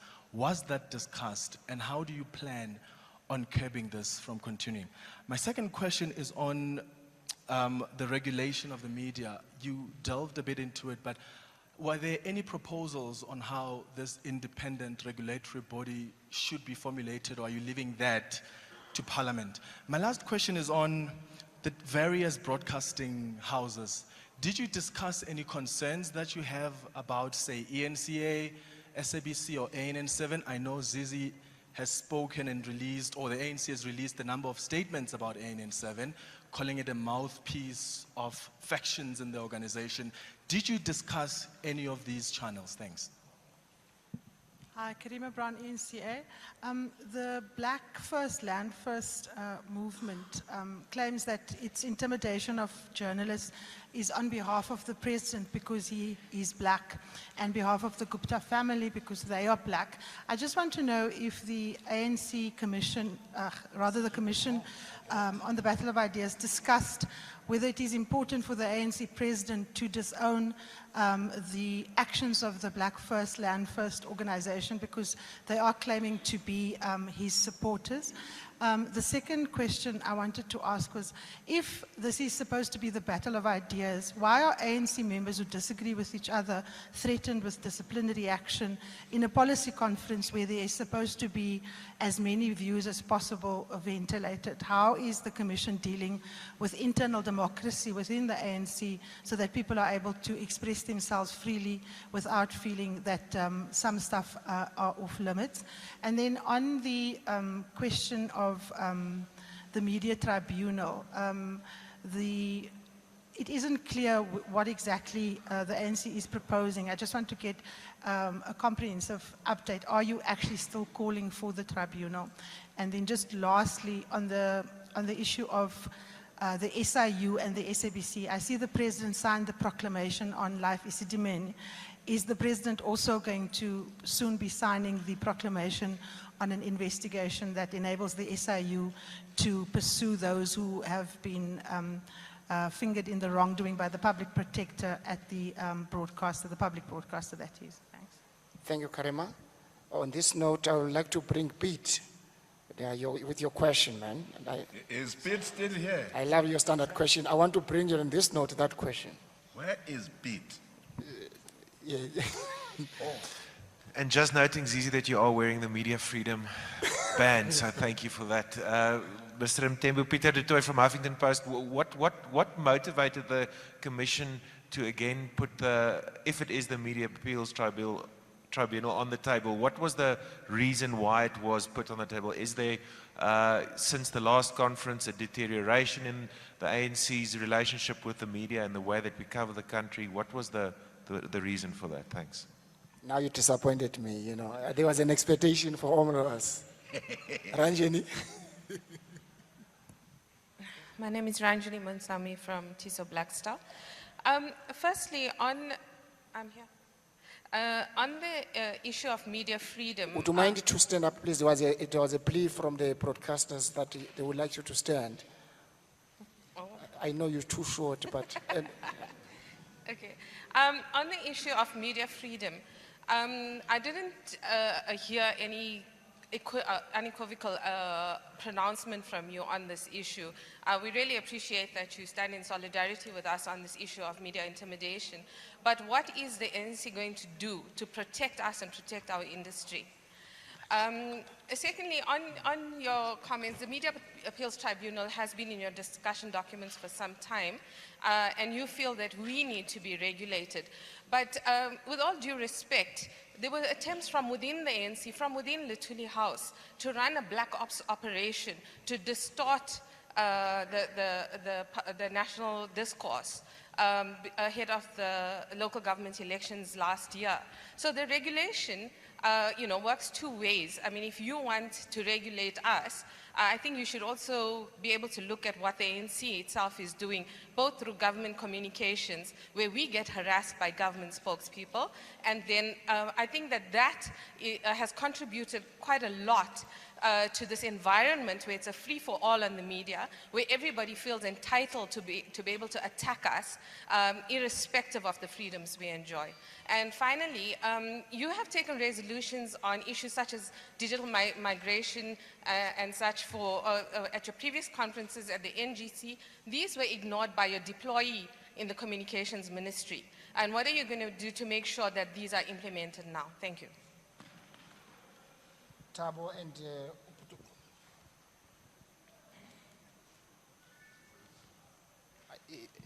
Thank you very much. My name is Thabo Sholemashao from How TV. Just a few questions briefly. Did the commissions look at the infrastructure and legislation that is to expand and create access of frequency, particularly for licensees, potential licensees who may want to participate in national radio space on a commercial level? Because over the years, it's been the issue of frequency legislation and expansion of that infrastructure. And 23 years or more into democracy, that hasn't found resonance in the broadcasting space. That's one. And you spoke about transforming means of production and distribution, particularly within the media fraternity. One of the stumbling blocks is funding for, again, potential licensees. Did the Commission consider funding for those who would want to participate, yet they're stifled by economic means to expand voices of different kinds? And unfolding support for community media, particularly radio stations, community media radio stations, most of them between 3 to 5 years they would collapse because there isn't adequate support, and your money would have gone to the drain through MDDA and other forms of funding because there was no consistent support, and therefore communities are denied the opportunity of having their voices. And lastly, the issue, I know the ANC Youth League in the previous National Policy Conference had proposed that Radio 2000 be turned into a national youth radio station. Was that found in the discussions, and how far is that? Thanks. Peter Molemane, KFM. Chair, I just want to find out as to, has the Commission discussed resolutions on media transformation? There are a lot of, black companies, production companies, media companies, that needs to be supported by the bigger guys. So what says the Commission with regard to that? Manelis Tubasa from the SABC. Mine is very simple, really. Is the ANC satisfied about the role we are playing currently? Do you feel that we are part of the regime change, for instance? Do you feel that we are responsible for your internal problems? So you're asking two questions. My last hand. Okay, my name is Mutlanyan from SABC. I would like to know as to whether the Commission did deliberate on the issue of foreign companies, PR companies like the Bell Pottinger, coming on board by some family business companies in South Africa. Speaking on behalf of black South Africans, which is it's unfortunate. Thanks, that's my question. Which to me is unfortunate, if I can put it away. Thank you. Okay, that was the last question on Paul Pottinger. That was the last question. I hope you understood it. You can now. Thank you, colleagues. On the first one that Griselda asked, whether we have discussed the SABC challenges, the governance challenges, and therefore the outcomes of whatever findings that have been discovered, and therefore the action that must be taken. Of course, we looked into the capacity and the challenges that are faced by the broadcaster, and therefore we recommended that the government must take responsibility after having finalized the process. And of course, if the findings then dictate that one must be charged, we expect the board and all those that are responsible to action based on the findings. So yes, we are concerned about SABC, and we did discuss. The CEOs, the CFOs, everybody that has been involved, if there is any criminal justification activity that you have undertaken, we are saying we don't want corruption. We do not want anyone who come and undermines our efforts as government to make sure that we provide clean governance, but most importantly, we provide credible services to all. Therefore, if you are involved in that, we are saying an action must be taken against you. Why is we are still there? Just so that I don't come back to this question. But the best way of avoiding what we have been through is to get the best brains. That's it. And that's what we have said. Not only in the SABC. Get the best CEO we have in the country, unless you say we don't have. If we don't have in the country, let's go and find them somewhere. Get the best CEO, get the best CFO. Because in any, not only the SABC, as I've said, but in any of our state-owned entities, our Achilles' heels has been not getting the best brains that we have. That's what we are emphasizing, and that's what the Commission emphasized. And that's what is in our report, that in any of our state-owned entities, including SABC, we must get the best brains to be at the helm. Thank you again, Comrade Jackson.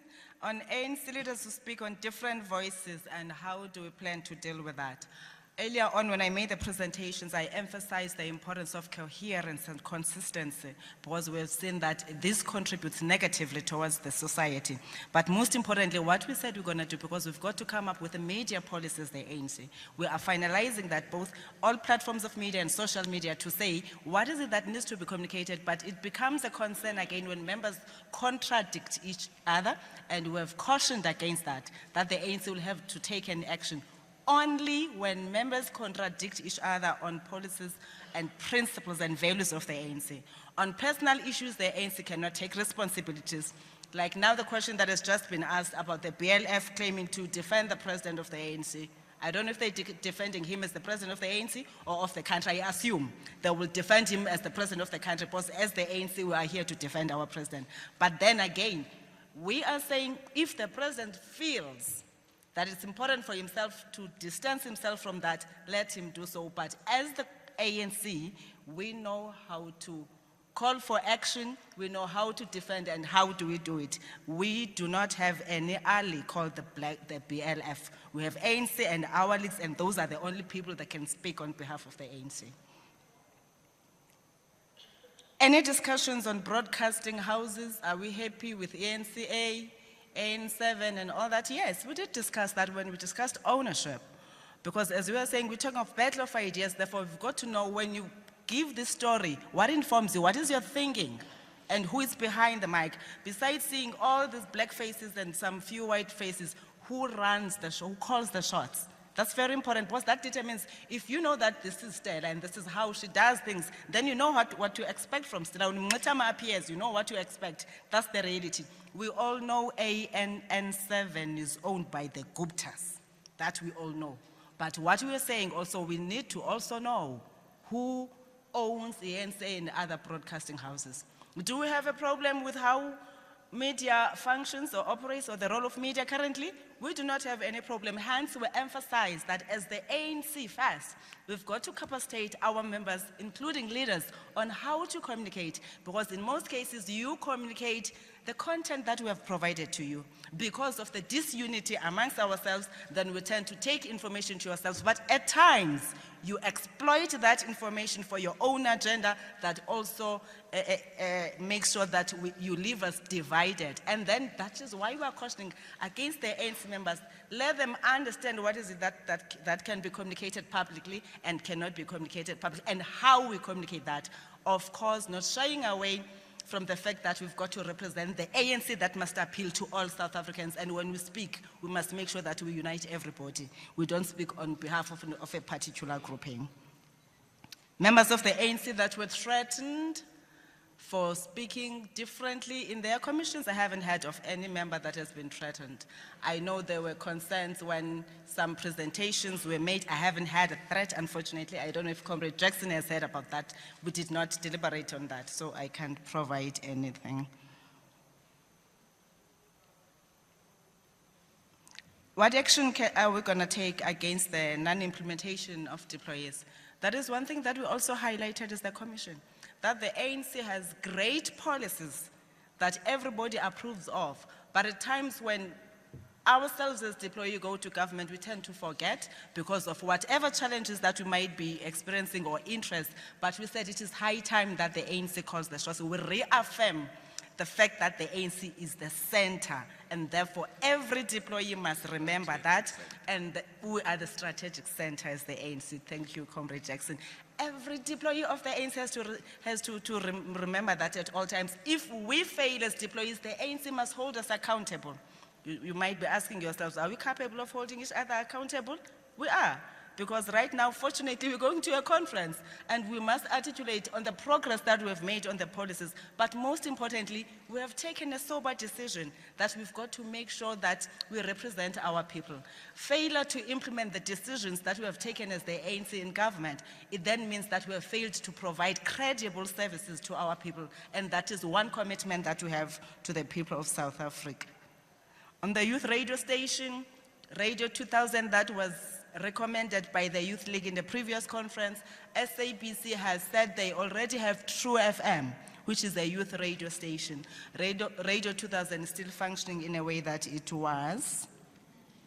I would leave the other questions for Comrade Jackson, but if I were to talk on the support of funding for small media, both commercial and community, we have re-emphasized that government has to support them, not just through MDDA, but the adverts, everything that we do, marketing and everything that we do with media, those must be supported by government. We had initially proposed 30%, and now the commission went further to say actually it has to go beyond 30% so that they can be sustainable. But one of the challenges that had led to most community media not being able to play that meaningful role is the issue of capacity because of the instability within their governance structures, of which we have tasked ICASA to make sure that they come up with a standardized long-term framework that will help the community media be able to be sustainable.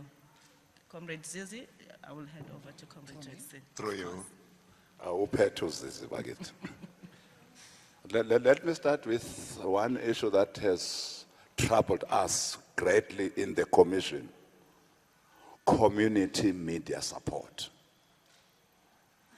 You know, Thabo, you will know as I know that what we do, we give community media as government the startup. And that's where we end. As to what happens to their everyday programming, what are the costs that are inherent to their everyday programming, what are the costs that they need to put into their content, including staffing, operational costs. All those things we are saying as the commission, as the ANC, government, you can't create something and leave it to its own devices. Because unfortunately, that's why some of the community media have been captured by big business. As we speak, yes. Some have, because of these funding difficulties, they have now gone to other people that I won't mention by name, lest I be sued. And that's where they are getting their funding from.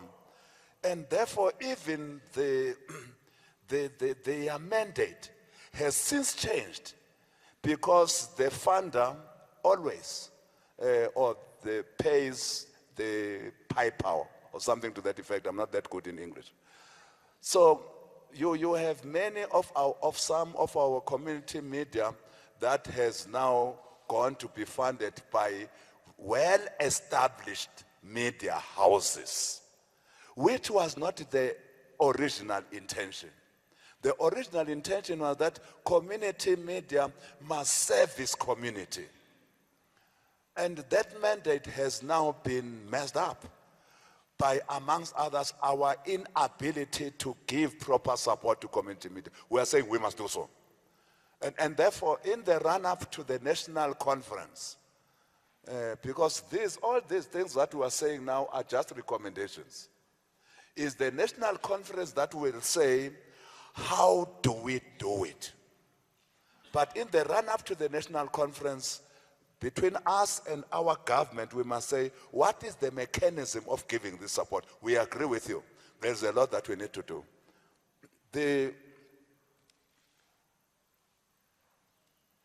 BLF is not our organization. We can't speak on their behalf. But one thing that we will not agree with them is to go to any South African's house and threaten that person, even if that person is a journalist. More particularly if that person is a journalist. Because you are then saying, our journalists in South Africa should not carry certain news. They must carry news that are favorable to you. You know, you write many stories that we don't agree with. But rest assured, we will defend your right to write those stories as ANC. That we will do. That's what we will do. Where we disagree with you, we will go to your ombudsman, and where we think that the effectiveness of the ombudsman and the press council is called to question, we will say, can't we take this to Parliament and discuss this? And that's what we are saying in relation to the regulatory matters as they relate to print media. We have not changed. You will remember that under the stewardship of Chief Justice, the late Langa, we had the Freedom Press Commission, which did wonderful work at the insistence of the African National Congress, by the way, because it was the media owners and the media editors who then said that seemingly the ANC has a point. But as we sit here, we are saying we don't think that enough has been done to deal with the grievance of our people and the ANC in relation to the accountability of print media. That's all that we're saying. And we are not saying, Karima, what then should be the modalities of holding print media accountable. We are saying we have a parliament that all of us have voted for. And in 2012, we came with a resolution as the ANC that the Parliament of the Republic must take forward this discourse. Is independent regulation the way to go, or is self-regulation the way to go, or what we have now termed after the commission, co-regulation the way to go? That's all we're saying. And we will come and make our own input in the media inquiry. What the commission has said is that that media inquiry must happen now. That's what the commission has said. You will come and make your own input. If you believe that this is the best thing that has ever happened to South Africa's self-regulation, by all means. We don't believe so. And please, respect our not believing so. If you believe after the advent of Chief Justice Langa's commission that co-regulation is the best way, and it was implemented correctly, that's the other issue. Whether what the commission recommended was implemented correctly. These are other issues, because there are other things that, that we're happy with, that the owners and editors felt that must not be implemented. But that's another discussion for another day. But having said all that, where we sit now, we have not changed, Karima. We are still saying we will put our view on how we should hold print media accountable. Our view, all of us as South Africa. And there have been indications, by the way, that if Parliament can appoint the Human Rights Commission, for instance, if Parliament can appoint your independent electoral commission, amongst others, all these statutory bodies, Chapter 9 institutions, is it averse for us to think, now this is still at the level of thinking, of a body that looks at accountability of the media that is appointed in this manner, amongst others? Will we be too much against the media freedoms if we were to think along these lines? Now, I'm not advancing the ANC view. I'm just advancing what has been said when we're meeting with everybody. You know, after we produced these documents, Comrade Zizi and Comrade Stella will agree with me that we met with many, many people, many, including people in the print media, including people in the broadcasting space, ICT space, and ordinary South Africans. Many of them raised this issue. That what is this thing you have in mind with this media tribunal? What is it? How can you, what is the characteristics of this? We don't know.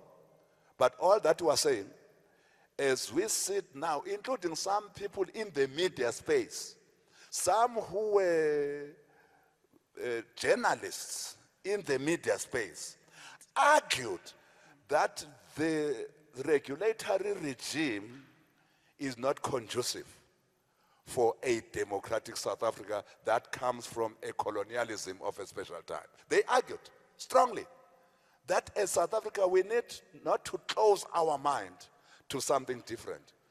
Indeed, ultimately, Karim and others, we might arrive at the same conclusion maybe, at safe regulation or whatever terminology, as long as all of us are satisfied that this important estate called, comrades will remember and colleagues will remember what happened in London the other day what other media houses did there and what the government did, by the way.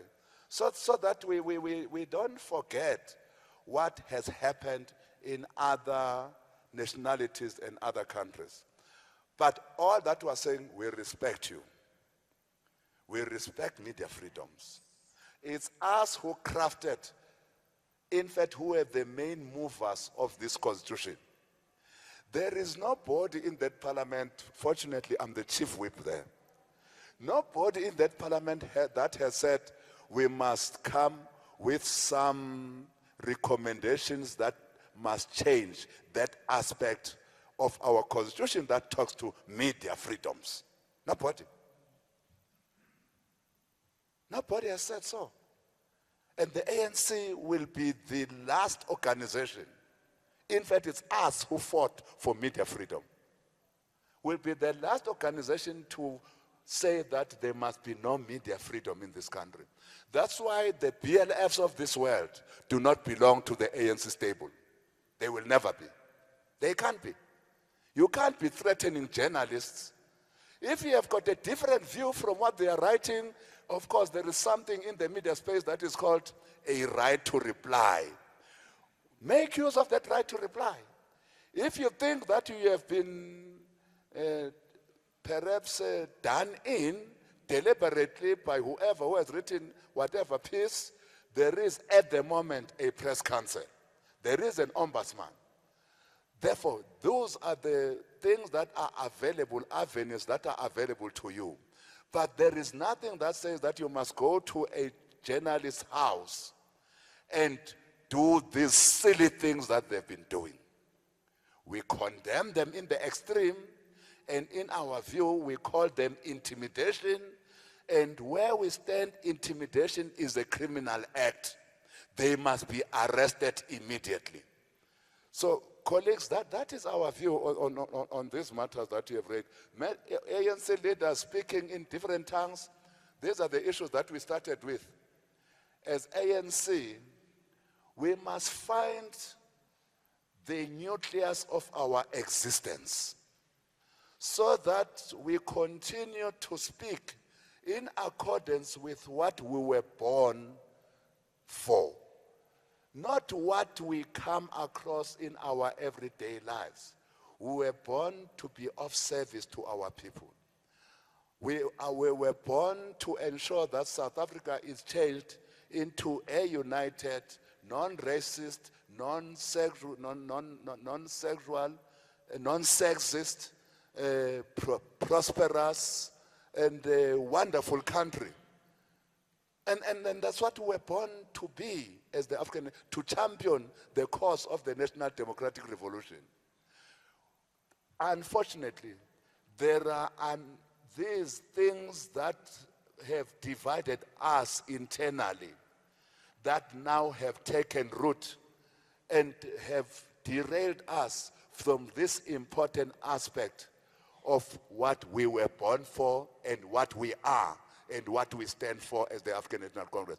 And that's why, as we started, we said, we must remove all those things that are called subjective weaknesses and subjective factors, so that the message of the ANC should stick to bettering the lives of our people. Our policies should stick to bettering the lives of our people. Our behavior should speak to bettering the lives of our people. Nothing else. Not factions in the ANC, not disunity in the ANC, not disunity in the broader movement, in the alliance, but all of us, without exception, stick and speak to bettering the lives of our people. Unfortunately, we have off-ramped from that message because of all our subjective weaknesses. We have dealt with those weaknesses here in the past 2 days. And the NEC will continue. We have the capacity to deal with those subjective weaknesses so that we come back in our narrative and in our messaging to a message that resonates with our people, to a message that says, What are the steps we are taking to better the lives of all peoples of South Africa? I think I've answered all these questions. You have addressed all of them, Jaga. We will now break for lunch. There is some agents that we meet at 2. ETC is ready.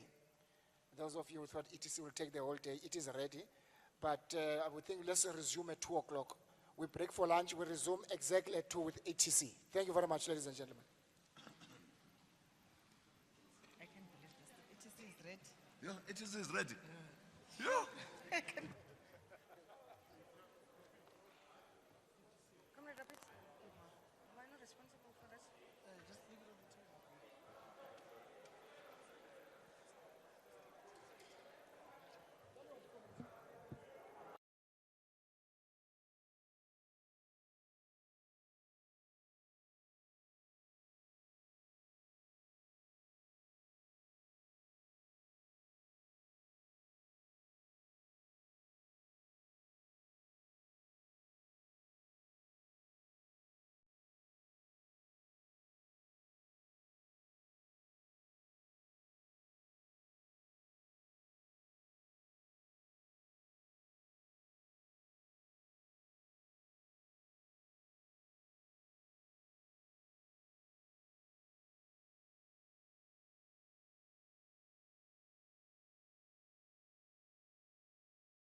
wishing you, many of you, you left your nice, delicious plates. We've got the pressure of time. We shall also request that we just allow the economic transformation to present. We're not allowing questions. No, okay. We've got two options. We continue with questions. We allow the open session to continue without us. So I'm just saying because we are called already that the president in about 20 minutes will be addressing. Therefore, we must bring you to the plenary. So we'll allow Kotongwana to present. We can arrange whatever, maybe he comes back after that so that we can ask questions. Is that acceptable? That's much better. You know? Come again? No, I'm looking for my report. Some of you behind, you have to go and set first. You need about 10 minutes for that, so we need to allow you time. And the walking is not just 1 minute to the plenary. On resolutions, Kotongwana, on resolutions. On recommendations. Thank you very much. Given the time constraint, I think I should go to those areas which probably the key question we should take into account in dealing with these issues. We're dealing with recommendation to the National Conference.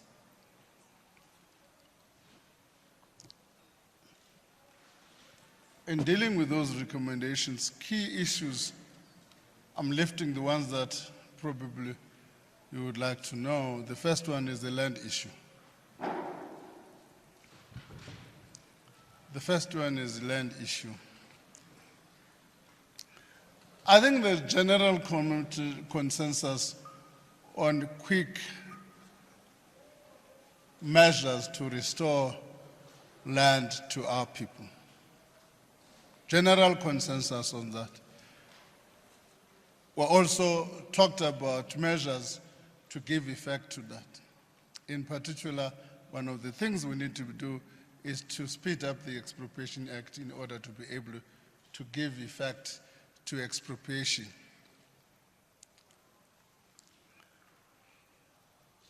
There are two approaches then to that question. The first approach, as you might have known, is the one that says the quickest way to that route is the expropriation without compensation. A different view that says, no, the current provisions in the Constitution are sufficient enough, provided we can speed up the Expropriation Act to give effect to expropriation without necessarily amending the Constitution. These are the proposals which are being taken to our branches for a discussion in December. But in between, a process as we did with the debate on nationalization, we've agreed that to continue with a research process which will make sure that we take informed decision on these matters. Take informed decision. A third element is that we've got to speed up also the implementation. Even on the land that we have at the moment, there's been insufficient support measures. And that is a critical factor. Added to that is that in 1992, in our Ready to Govern document, we prioritize specific land types for expropriation. In this regard, we're going back to identify land for speculation, absentee landlords, and so on, for expropriation. We'll do an audit of that, including government land. For instance, on the agricultural side, it is alleged that there's 4 million hectares which are government-owned. That combined effect, in the meantime, will be continue to move with speed in land in land redistribution and restitution. State-owned enterprise, the issue that dominates the discussion is the issue of good governance and corruption. Matters that need to be attended as a matter of urgency. On the Reserve Bank, let me give you some discussion. The discussion is not new. The discussion started while Jill Marcus was the governor. Interesting, it didn't come from the ANC at the time. It came from unions such as NUMSA and so on the fact that this is an anomaly that an institution such as the Reserve Bank should be in public hands. The proposal agrees that the independence of the Reserve Bank should be guaranteed in terms of the Constitution. In fact, the resolution takes directly from the Constitution that quotation that it should be guaranteed. But there's general agreement that the anomaly of a Reserve Bank that is still in private hands is a problem. It's an anomaly. And I must give you this and say, since its formation in 1921, most banks, central banks, were in private hands. But generally, there's been a trend, a movement away from that across the board, particularly that started in the 1930s. And South Africa has not followed that trend. It's still sticking to the framework of the 1920s. That's on the Reserve Bank. On the financial sector, generally, there's the role of the DFRs and what has people been calling for the State Bank. Generally, there's no major discussion there because in any event, some months ago, before we come to conference, I think at the beginning of the year, we've been exploring this notion, and there's a committee headed by the TG working in this regard. A key element is also the issue of concentration in the economy. That issue, we've got to speed up radical economic transformation and change the concentration. A critical area which is the issue of financing development and the role of the financial sector in this regard. A proposal is being put forward to explore the potential, the possibility of what is called this thing, prescribed assets. Black economic empowerment centers on two aspects in particular. The first one is to ensure that while we are supporting the centralized procurement, there must be broader representation of the other departments in that sector. Secondly, the legislative framework has got to be changed to take into account developments in procurement, with a specific reference that we've got to make sure that the targets for empowerment are increased in the procurement sector. Manufacturing. Clearly, we've been making decisions in this matter. When I looked at the figures by state SA, starting from 2013 to 2017 quarter, there are 17 quarters of that manufacturing has actually performed well in 5 of those 17 quarters, 12 of which were negative. And clearly, if we want to make an impact on employment, a special focus to manufacturing has got to take place. Skills. To summarize the effect, if you look at the unemployment figures, the majority of them are young people. Our attention is to go focus on what is called NEETs, not in education, not in employment, and not in training. A massive program for vocational training in that regard. We will be developing a program. In that program, we'll invite the private sector to work with us. and we will approach to Minister next to me and discuss these issues in NEDLAC.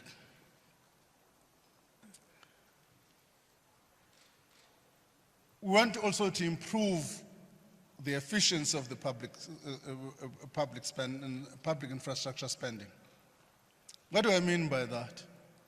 Is that there are too much leakages, in the sense that there's too much of an import component in that regard, and therefore we're not making an impact on employment. We can talk about trillions and trillions unless we make sure that those trillions are consumed in South Africa. There will be no impact on employment. We want to improve the efficiency of that. There's beneficiation, which is a normal term, and sometimes I get problematic because since 1992 we've been talking about beneficiation, but there's little impact.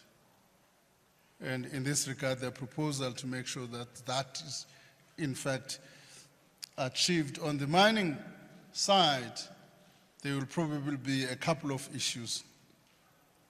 But let me sing out what you want to hear about is the mining charter. Let me take you a step back. We've never had disagreements about the targets. We've never have much disagreement about the beneficiaries. What is being contested is the design, in the form of whether a free carry should be available for whether it should be a state or available to free individuals. That's a contested terrain. On the taxation side, reaffirm the decision we took in the NGC to explore the possibility of a wealth tax. The possibility of a wealth tax. And secondly, I'm going to come back to it. And secondly, among other things, two other taxes which the Commission expressed a little bit of a worry that we need to do some work and look at the employment effects. On the sugar tax one, people are saying, okay, one of the things, it has got health effects, obesity, employment, balance those things. There's already some study which is being done by NEDLAC. We await that. Our view is that pending that study and the finalization of that program, and NEDLAC, we should proceed.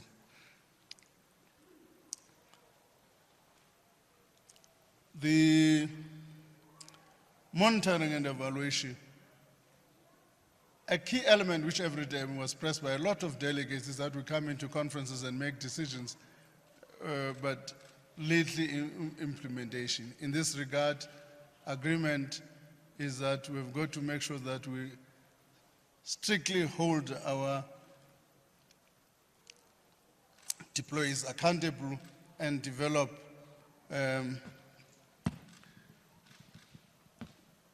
systems of making them accountable. There were other operational issues that were raised. I don't want to go into detail into that. Let me just say one issue. Having said what I said about the mining charter, is that broadly the objectives of